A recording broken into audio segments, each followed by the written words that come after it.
گیا ہے ایسا انصاف کا در. اور سپریم کورٹ آف پاکستان میں خود سب سے بڑی جو اسلام آباد کے شہریوں کے لیے کام کیا گیا تھا اس میں میں ان کا وکیل تھا. یہ 2017 کے اندر ہم پٹیشن لے کے گئے تھے جس کے ذریعے سے ہم نے بوٹینیکل گارڈن عمران خان نے بچایا. وہ خود کہنے لگے میں اس کیس کے لیے بابر خود چلتا ہوں ساتھ, اور وہ خود جا کے وہاں پہ کھڑے ہوئے.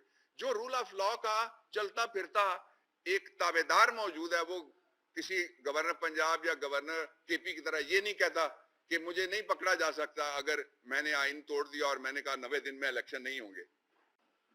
اب ہمارے پاس کچھ تازہ اطلاعات ہیں اور تازہ سرکمسٹانشل شواہد, سرکمسٹانشل پیسز آف ایویڈنس ہیں.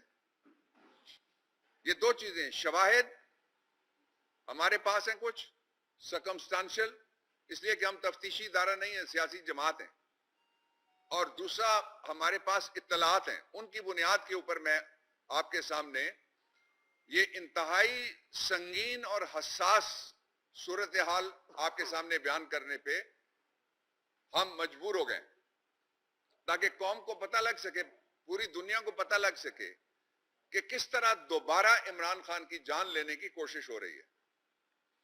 میں اس جو پلان کی ہمارے پاس اطلاعات ہیں ان کی طرف بعد میں شارٹ کامنٹ کروں گا.